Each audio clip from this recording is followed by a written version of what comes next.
Hello बच्चों, कल मैंने आपको लास्ट लेक्चर में माइक्रो प्रोसेसर के बारे में बताया था कि माइक्रो प्रोसेसर क्या है। आज हम थोड़ा आगे बढ़ते हैं और देखते हैं कि माइक्रो प्रोसेसर में एक्चुअली हम किस लैंग्वेज का यूज़ करते हैं और किस तरीके से डेटा का ट्रांसफ़र होता है माइक्रो प्रोसेसर सिस्टम में। तो सबसे पहली चीज़ है सिस्टम बस। सिस्टम बस जैसे आपके नॉर्मल बस होती है, तो बस का काम क्या है? पैसेंजर्स को एक जगह से दूसरी जगह पे पहुंचाना। इसी तरीके से जो माइक्रो प्रोसेसर है या जो सीपीयू है, उसमें एक सिस्टम बस होती है। सिस्टम बस सिंपल वायर्स का एक ग्रुप होता है जो डेटा या इंफॉर्मेशन को माइक्रो प्रोसेसर से मेमोरी में या माइक्रो प्रोसेसर से इनपुट आउटपुट डिवाइसेस में डेटा को ट्रांसफ़र करती है। बेसिकली डेटा क्या होता है? Data is a set of bits. तो जो आपकी सिस्टम बस है उसका काम क्या है? सिस्टम बस का काम है बिट्स को वन प्लेस से अनदर प्लेस पर ट्रांसफ़र करना। तो माइक्रो प्रोसेसर में हमारी दो टाइप की बसेस होती हैं डेटा ट्रांसफ़र के लिए। एक कहलाती है डेटा बस और दूसरी कहलाती है एड्रेस बस। यहाँ पर देखिए, ये एक ब्लॉक डायग्राम है। इसमें सीपीयू का मतलब माइक्रो प्रोसेसर, और माइक्रो प्रोसेसर से डेटा का ट्रांसफ़र सिस्टम बस की हेल्प से इनपुट आउटपुट डिवाइसेस में और मेमोरी में हो रहा है। तो सिस्टम बस दो टाइप की हैं, data bus and address bus. Data bus का मतलब कितने बिट का डेटा माइक्रो प्रोसेसर की बस ट्रांसफ़र कर सकती है। तो हम जो माइक्रो प्रोसेसर पढ़ेंगे वो हम पढ़ेंगे 8085 माइक्रो प्रोसेसर। 8085 माइक्रो प्रोसेसर एक 8 बिट माइक्रो प्रोसेसर कहलाता है। 8 बिट माइक्रो प्रोसेसर इसलिए कहलाता है क्योंकि 8085 माइक्रो प्रोसेसर में हम केवल 8 बिट्स के डेटा को ही ट्रांसफ़र कर सकते हैं, और 8085 में 16 बिट की एड्रेस बस होती है। एड्रेस बस का काम होता है मेमोरी से किसी डेटा के एड्रेस को लेके उस एड्रेस पे जो हमारा डेटा स्टोर है उस डेटा को ट्रांसफ़र करना। तो ये आप अच्छे से इस चीज़ को ध्यान दीजिए कि 8085 micro processor 8 bit micro processor है जिसमें 8 बिट की डेटा बस होती है और 16 बिट की एड्रेस बस होती है। नेक्स्ट है कंप्यूटर की भाषाएं, लैंग्वेज। जो भी हमारा कंप्यूटर सिस्टम है वो किसी लैंग्वेज को फॉलो करता है, किसी लैंग्वेज के अकॉर्डिंग ही वर्क करता है। लैंग्वेज क्या होती है? कोई भी प्रोग्रामर किसी लैंग्वेज में एक कोई प्रोग्राम लिखता है और उसी प्रोग्राम के अकॉर्डिंग आप अपने कंप्यूटर को यूज़ करते हैं। तो कंप्यूटर में जो लैंग्वेज होती है वो एक्चुअली बाइनरी बिट्स का ही एक ग्रुप होता है, क्योंकि जो हमारे डिजिटल सिस्टम्स हैं, computer is a digital system, तो डिजिटल सिस्टम केवल और केवल बाइनरी लैंग्वेज को रीड या राइट कर सकते हैं। बाइनरी मतलब बिट्स, या तो वो 0 को रिकॉग्नाइज़ करता है कंप्यूटर सिस्टम या फिर 1 को रिकॉग्नाइज़ करता है। आपका कंप्यूटर सिस्टम हिंदी इंग्लिश नहीं जानता, वो सिर्फ बिट्स को पहचानता है कि हाँ 0 बिट है तो इसका क्या मतलब है, 1 बिट है तो इसका क्या मतलब है। और 0 और 1 बिट्स के जो कॉम्बिनेशंस हैं उन्हीं से हम कंप्यूटर की लैंग्वेजेस को बनाते हैं। तो कंप्यूटर केवल बाइनरी लैंग्वेज पहचानते हैं, किसी भी डेटा अथवा वर्ड को बाइनरी अंकों में मिलाकर बनाया जाता है। वर्ड क्या है? बिट्स की वह संख्या जिसे कंप्यूटर एक समय में पहचान करके प्रोसेस करता है उसे हम वर्ड कहते हैं। कोई भी सिस्टम, कोई भी पर्टिकुलर कंप्यूटर सिस्टम है, वो एक बार में कितनी बिट्स को प्रोसेस कर सकता है उसको हम वर्ड कहते हैं। तो अगर 4 बिट्स का कॉम्बिनेशन है तो हम कहते हैं निबल। अगर 8 बिट्स का कॉम्बिनेशन है तो हम उसको कहते हैं बाइट। तो वर्ड को हम बाइट भी कहते हैं। नेक्स्ट है आपकी असेंबली लैंग्वेज। हम 8085 माइक्रोप्रोसेसर में असेंबली लैंग्वेज को स्टडी करेंगे। तो what is assembly language? Assembly language क्या है?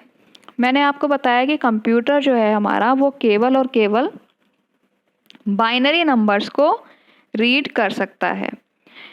तो हम 8085 माइक्रोप्रोसेसर में हम एक लैंग्वेज को बनाते हैं यूजिंग निमोनिक्स। उसको मैं आगे अभी आपको बताऊंगी। तो सबसे सिंपल चीज़ ये है कि किसी भी कंप्यूटर में कम्युनिकेशन के लिए हमें कुछ इंस्ट्रक्शंस की ज़रूरत होती हैं और उन्हीं इंस्ट्रक्शंस की हेल्प से हम एक प्रोग्रामिंग लैंग्वेज को बनाते हैं। 8085 में उस इंस्ट्रक्शंस के सेट को हम कहते हैं असेंबली लैंग्वेज प्रोग्रामिंग।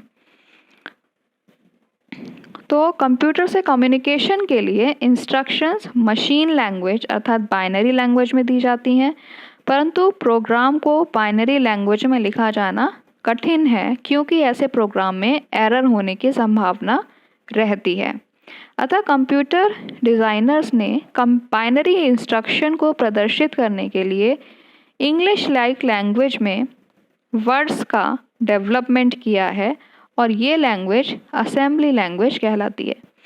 अब इसको समझिएगा, कंप्यूटर हमारा केवल बाइनरी को रीड कर सकता है, लेकिन अगर हम कोई प्रोग्राम बाइनरी नंबर में लिखते हैं तो ऐसा तो है नहीं कि वो प्रोग्राम जब हम लिखेंगे तो 4 बिट के या फिर 8 बिट में हम लिख देंगे प्रोग्राम और हमारा ख़त्म हो जाएगा। ऐसा नहीं है।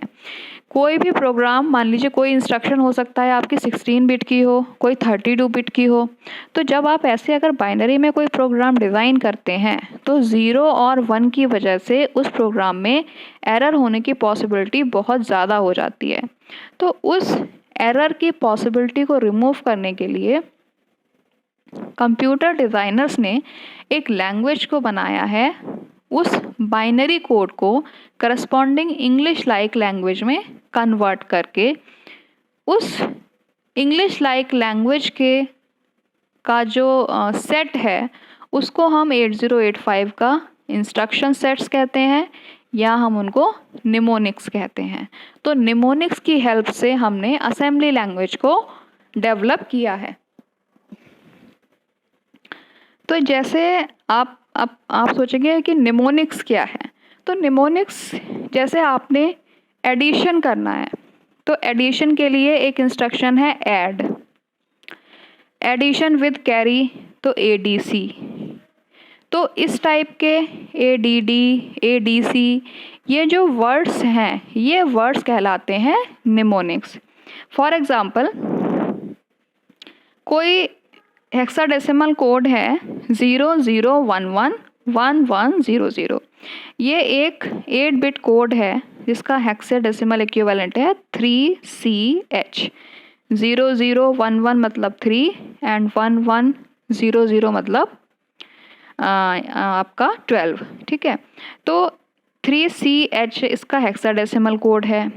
इस हेक्साडेसिमल कोड के करस्पॉन्डिंग 8085 माइक्रोप्रोसेसर में निमोनिक्स का नाम है INRA, increment accumulator. Accumulator register को इंक्रीमेंट करने के लिए हमने INRA इंस्ट्रक्शन बनाई और उस इंस्ट्रक्शन के करस्पॉन्डिंग जो हेक्साडेसिमल कोड है वो है 3CH।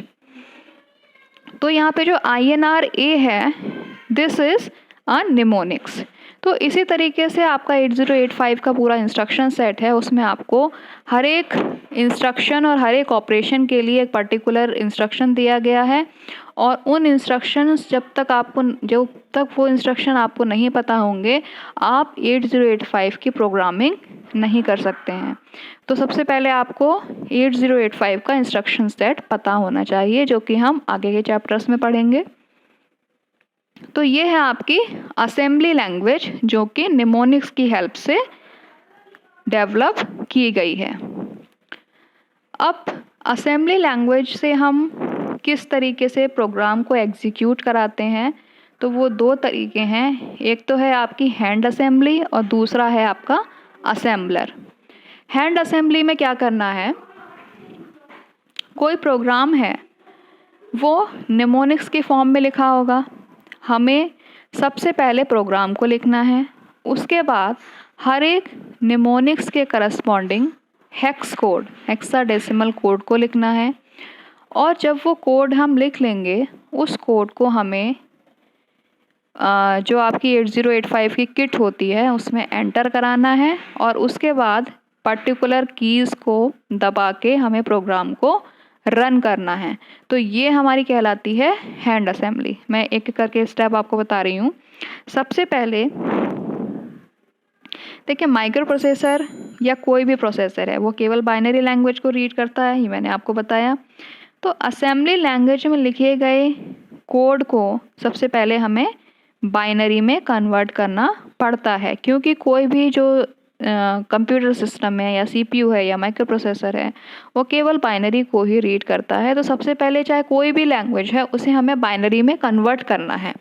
तो उसमें कन्वर्ट करने का पहला प्रोसेस है हैंड असेंबली। तो 8085 के केस में हैंड असेंबली का प्रोसेस क्या है, सबसे पहले हम जो हमें क्वेश्चन दिया है या प्रोग्राम में जो रिक्वायरमेंट है उस रिक्वायरमेंट के अकॉर्डिंग प्रोग्राम को हम लिखेंगे।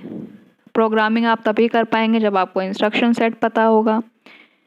फिर हर एक इंस्ट्रक्शन के करस्पॉन्डिंग आपको हेक्साडेसिमल इक्विवेलेंट या उसका करस्पॉन्डिंग बाइनरी कोड लिखना है। ये जो आपको निमोनिक्स या इंस्ट्रक्शन से जो हेक्साडेसिमल कोड लिखना है ये आपको याद नहीं करना। इसकी एक टेबल होती है जो एग्ज़ाम में भी दी जाती है प्रैक्टिकल्स में। तो उस टेबल में देख के हम हर एक इंस्ट्रक्शन के करस्पॉन्डिंग हेक्साडेसिमल कोड को लिख लेते हैं। और हेक्स कीबोर्ड से 8085 में एक अलग कीबोर्ड होता है जिसको हम कहते हैं हेक्साडेसिमल कीबोर्ड या हेक्स कीबोर्ड। हेक्स कीबोर्ड की हेल्प से हम क्या करते हैं, उन हेक्साडेसिमल कोड्स को एंटर कराते हैं मशीन के अंदर, और उसके बाद एग्जीक्यूशन की प्रेस करके प्रोग्राम को एग्जीक्यूट करते हैं, और जो रिज़ल्ट होता है वो किट के डिस्प्ले पर डिस्प्ले हो जाता है। तो इस तरीके से हम करते हैं हैंड असेंबली। दूसरा है आपका ऑटोमेटिक सिस्टम, वो कहलाता है असेंबलर। असेंबलर क्या है, असेंबलर एक प्रोग्राम है जो आस्की कीबोर्ड मतलब जो आपका नॉर्मल कीबोर्ड होता है, अल्फ़ाबेटिकल और न्यूमेरिक दोनों जो होता है कंप्यूटर सिस्टम का कीबोर्ड, उससे जो हम प्रोग्राम को फीड करते हैं उसको बाइनरी कोड में कन्वर्ट कर देता है। उसमें हमें हैंड असेंबली नहीं करनी होती है।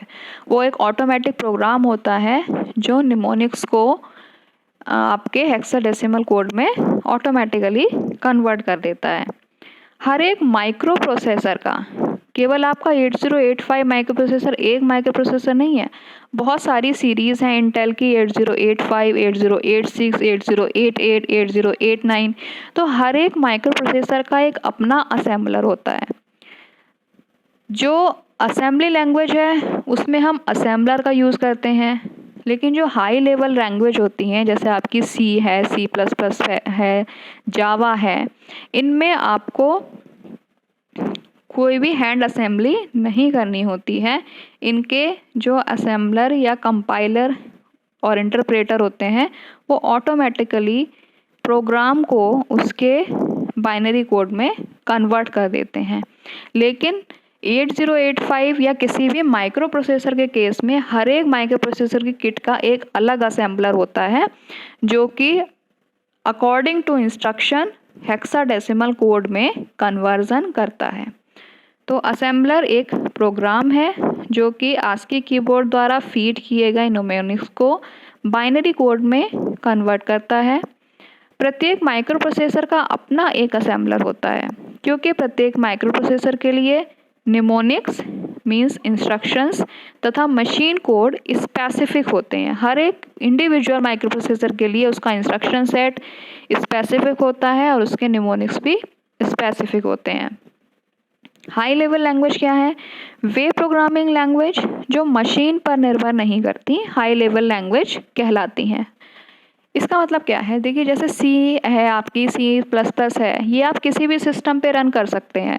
आपने CD किसी भी सिस्टम पे लगाई और रन कर लिया प्रोग्राम।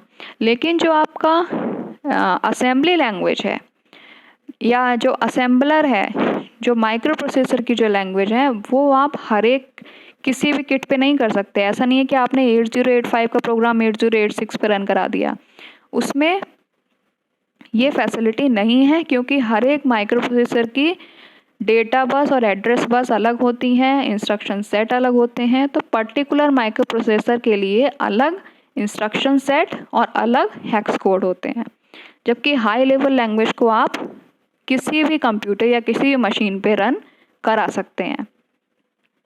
उसके एग्जाम्पल हैं आपके Fortran, basic, pascal, C++। High level language में जो हम प्रोग्राम लिखते हैं उसको इंस्ट्रक्शन नहीं बोलते हैं, उसको हम कहते हैं स्टेटमेंट। और उसमें इंस्ट्रक्शन या निमोनिक्स का कोई भी नाम नहीं होता है, उसको हम डायरेक्टली स्टेटमेंट बोलते हैं, जिसको हम इंग्लिश लाइक लैंग्वेज में लिख सकते हैं। वाइल लूप, इफ़, वाइल, इस तरीके की चीज़ें, तो ये इंग्लिश लाइक वर्ड है, ये कोई निमोनिक्स नहीं है। एक माइक्रो कंप्यूटर के लिए बेसिक में लिखा गया प्रोग्राम एक अन्य माइक्रो प्रोसेसर वाले माइक्रो कंप्यूटर पर रन किया जा सकता है। जैसा कि मैंने आपको बताया कि हाई लेवल लैंग्वेज है जो है वो किसी भी कंप्यूटर सिस्टम पे आप रन करा सकते हैं, आपका प्रोग्राम रन कर जाएगा। लेकिन असेंबली लैंग्वेज में ऐसा पॉसिबल नहीं है। तो ये है आपकी असेंबली लैंग्वेज के बारे में, निमोनिक्स के बारे में और मशीन लैंग्वेज के बारे में। तो एक बार मैं फिर से ब्रीफ कर देती हूँ। मशीन लैंग्वेज क्या है? बाइनरी कोड है। निमोनिक्स क्या है? उस बाइनरी कोड के करस्पॉन्डिंग जो हमने इंग्लिश लाइक इंस्ट्रक्शन हमें पढ़ने हैं वो निमोनिक्स है। और असेंबली लैंग्वेज क्या है? निमोनिक्स की हेल्प से जो हम प्रोग्राम लिखेंगे, जो इंस्ट्रक्शन सेट है निमोनिक्स का, उससे जो हम प्रोग्राम लिखेंगे उसको हम कहते हैं असेंबली लैंग्वेज। तो ये आपकी लैंग्वेजेस के बारे में है। Thank you.